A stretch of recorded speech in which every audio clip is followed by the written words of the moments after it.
ici, parce que nous gardons le moral, quoi qu'il arrive. À tout de suite. Sophie Reichmann nous a rejoint. Vous avez reçu l'année passée, vous avez écrit Voyage au cœur de la souffrance. Vous êtes avocate en droit du travail au barreau de Paris. Vous exercez depuis 20 ans et vous avez créé une structure qui est entièrement dédiée au droit social. Et ce livre analyse les origines, les conséquences du burn-out à travers de nombreux témoignages. Et évidemment, on est dans une séquence où aujourd'hui, beaucoup de gens sont en situation de burn-out. Et j'imagine que vous avez pu prolonger tous ces témoignages que vous aviez reçus.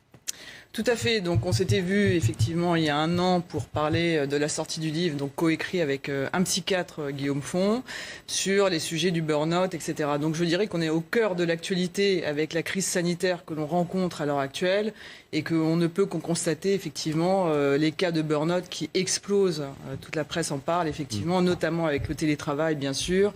Et un sujet qui me tient tout particulièrement à cœur, dont j'aimerais dans la mesure du possible me faire le porte-voix, c'est effectivement la situation de la jeunesse qui est absolument dramatique à l'heure actuelle, liée à la crise du Covid, avec ce qu'on me rapporte, c'est-à-dire des idées effectivement de certains qui sont suicidaires, des jeunes qui sont totalement en décrochage, des jeunes qui s'automutilent. Enfin, la situation est vraiment, à mon sens, dramatique et je pense qu'il faut qu'on... Et c'est des cas isolés, ça? Parce qu'on n'a pas de statistiques là-dessus, c'est ça qui est compliqué. D'après les remontées, alors étant moi-même, outre ma casquette d'avocate, je suis aussi mère, effectivement, de 2 grands-enfants. Et donc, je les ai interrogés, ainsi que bien évidemment leurs copains qui sont à la fac ou qui sont en études secondaires, d'autres qui sont en voie de trouver un emploi. Et c'est absolument catastrophique parce que ce sont des jeunes... Je trouve qu'on a un discours quand même qui est extrêmement culpabilisant à l'égard des jeunes, en fait, à l'heure actuelle, au travers de cette crise. Je trouve qu'ils sont extrêmement compliants, extrêmement résilients et qu'ils sont bien évidemment soucieux de la santé de tous et de nos aînés, puisqu'ils ont tous, effectivement, dans leur famille des aînés qu'ils aiment. Donc on leur demande énormément d'efforts, hein, et je n'ai pas, d'après ce qu'ils me disent, je n'ai pas tellement le sentiment que le discours qu'on leur délivre à l'heure actuelle soit un discours de compréhension. Sauf qu'Emmanuel Macron est allé l'autre jour les écouter quand même, et que là aussi, peut-être, ça a changé quelque chose dans la perception. Il avait d'ailleurs voulu que les élèves reviennent, les étudiants reviennent 1 fois sur 5, je crois, à 20% à raison d'une journée, effectivement, voilà, par semaine. Alors, ça n'est pas le ressenti, en tout cas, de ce que les jeunes peuvent dire. Hein. Ils ont le sentiment d'être totalement paumés, de ne pas avoir une lisibilité et une compréhension de la situation. Et surtout, en fait, si on devait résumer à l'heure actuelle l'état dans lequel ils sont de détresse psychologique pour beaucoup, et pour beaucoup qui se retrouvent dans des chambres, effectivement, isolées, sans aucune communication, sans aucun lien, eh bien, vous en avez beaucoup qui décrochent totalement, qui ont tous les signes avant-coureurs du burn-out, hein, et qui sont dans un état, effectivement, de déprime avancée. Et pour eux, en fait, le maître mot, c'est nos futurs. Hein. Voilà. Comment est-ce que je m'inscris effectivement dans un futur? Quelle va être ma place dans la société? On sait la proportion, pardonnez-moi de revenir là-dessus. Est-ce qu'on a des stats? C'est ça qui est compliqué. Est-ce que c'est des cas isolés ou est-ce qu'on sait si 10%, 20%, 30% des étudiants décrochent Je pense qu'il y a un grand pourcentage, alors sans effectivement m'avancer, parce que peut-être que le gouvernement a des pourcentages, mais je pense qu'il y a au moins une trentaine ou une quarantaine de pourcentages de jeunes qui décrivent avoir déjà eu des idées suicidaires, hein, et un pourcentage plus important qui indique être dans un état dépressif. Donc le livre, en fait, si vous voulez, qu'on a écrit l'année dernière, qui était à destination évidemment de tout le monde, en fait, il est d'actualité, et d'une actualité percutante, puisque ce burn-out, effectivement, il caractérise quand même une partie de la population jeune qui sont nos actifs de demain. Bien sûr, bien sûr, bien sûr. Voilà. Alors on va voir le sujet. On a quand même un devoir, je pense, d'écoute, d'accompagnement, et que notre message soit compris par eux. Hein. On va voir le sujet sur le télétravail parce qu'il nous intéresse et il vous intéresse. Jeanne Cancard. La ministre du Travail en appelle à la responsabilité des chefs d'entreprise. Elisabeth Borne demande aux patrons de réduire la part des salariés qui ne télétravaillent pas. Pour les employés qui exercent déjà leur poste à distance plusieurs jours par semaine, ils doivent désormais avoir au moins 1 jour de télétravail supplémentaire.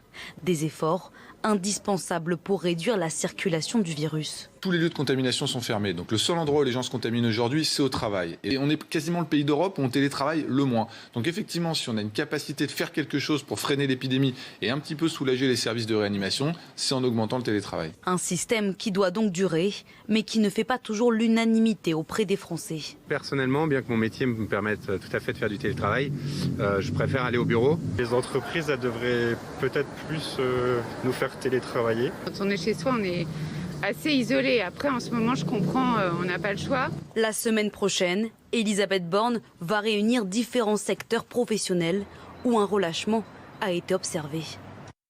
Le télétravail pourrait même se généraliser parce que ça coûte moins cher, pourquoi pas pour les entreprises qui font des économies de locaux, et ça c'est facile à comprendre. Et vous écrivez dans votre livre, il est difficile de chiffrer ce phénomène, vous parlez du burn-out, car le burn-out n'étant pas reconnu sur le plan médical et juridique, il n'est pas recensé de façon systématique. En 2015, on estimait que plus de 10% de la population active souffrait d'épuisement professionnel, ce qui recoupe les chiffres de la dépression. Est-ce que le télétravail est une source de burn-out ? D'après, alors le télétravail évidemment peut avoir de nombreux avantages en termes de souplesse, en termes pour certains, comme c'est soutenu effectivement, d'écologie, voilà, et de souplesse, d'autonomie du collaborateur, financier etc. également, bien sûr. Alors, à l'aune de ce que l'on peut voir, enfin avec le peu de recul que l'on peut avoir, et moi, les informations qu'on me communique effectivement, c'est que le télétravail n'est pas vécu non plus par la panacée par les collaborateurs qui sont en télétravail. Pourquoi ? Parce que, en fait, dans la réalité, ils enchaînent des journées qui commencent pour certains à 8h du matin, où ils sont hyper connectés, des Zooms, des visios, etc., qui s'achèvent en général vers 20h. Et donc, et puis une perte de contact, si vous voulez, physique avec les autres. C'est-à-dire qu'en fait, ce que les salariés, moi, me disent, ou les collaborateurs au sens large du terme, me disent, bon, avant, on se retrouvait éventuellement dans les couloirs, on discutait à la machine à café, etc. Il n'y a plus du tout ce lien social et qui permettait aussi de communiquer plus facilement. Bien sûr. On communique plus facilement de visu avec les gens que uniquement par vidéo interposée, où vous avez 10 personnes qui vont s'afficher pendant une même réunion, les gens qui se coupent les uns les autres. Donc il n'y a plus ce lien social et qui crée beaucoup de souffrance aussi chez certains. Et d'ailleurs, lorsqu'on est sorti, moi ce que me disaient effectivement des entreprises, c'est que quand on est sorti du confinement au mois de mai, les premiers collaborateurs qu'on a fait revenir sur place dans les entreprises, c'était notamment les collaborateurs qui étaient en souffrance. Pourquoi ? Parce qu'ils n'avaient plus de lien social. Pour certains, se retrouver dans des habitations extrêmement modestes, réduites, etc. et qui avaient besoin de revenir et de recréer ce lien. Donc ça, c'est un paramètre qui a été pris en compte. Donc tout ça, c'est quand même plus pris en compte aujourd'hui.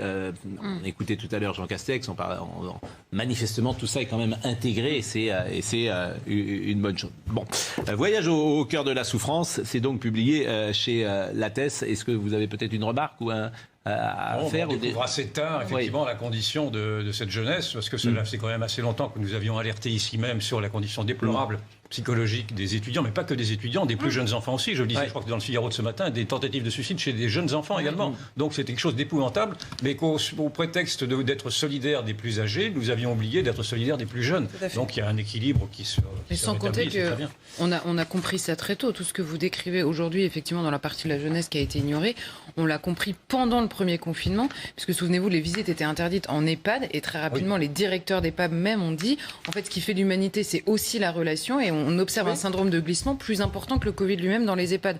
Donc on a très vite compris ce que l'humanité sait quand même depuis un petit bout de temps, c'est que nous sommes des êtres